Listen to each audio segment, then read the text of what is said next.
A 80% furnace, 80,000 BTUs, 40 inches tall, B width, coils 2.5 sitting on top, 17 by, let's see, 17.5 tall, 17.5 wide as well.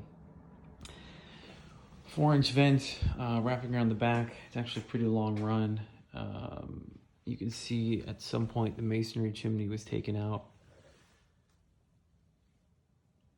It's tied in right there.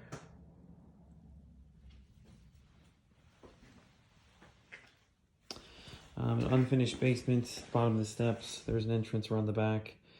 Return drop is a 9.5 by 20. It's actually fairly tall.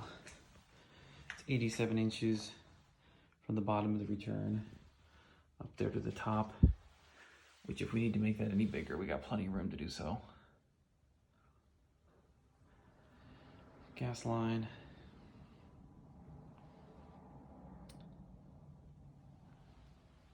Power's up here.